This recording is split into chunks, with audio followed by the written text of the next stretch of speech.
खबर बदायूं से सामने आ रही है। बदायूं के थाना वजीरागंज क्षेत्र के अलीपुर गांव निवासी ओमकार और देवेंद्र एक ही बाइक पर सवार होकर गोदी नगला गांव में एक शादी समारोह में जा रहे थे। रास्ते में थाना सहसवान क्षेत्र के बेवलपुर गांव के पास अज्ञात वाहन ने उनकी बाइक को टक्कर मार दी।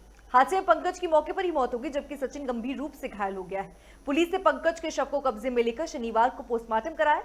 वहीं घायल सचिन का जिला अस्पताल में इलाज जारी है और पुलिस मामले की जांच कर रही है। क्या नाम है आपका? मेरा तो प्रेमपाल है, कहाँ के रहने वाले? अलीनगर। अच्छा, क्या घटना घटी पंकज के साथ?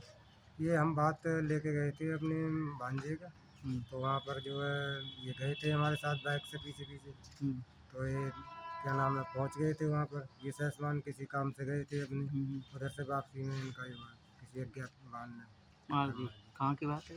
ये है गोदी नगला से बैवलपुरा 10 किलोमीटर आगे की बात है। बैवलपुर पे हुआ है। बैवलपुर। अच्छा, क्या नाम था जो खत्म हुआ? वो पंकज था, और घायल कौन है? घायल सचिन।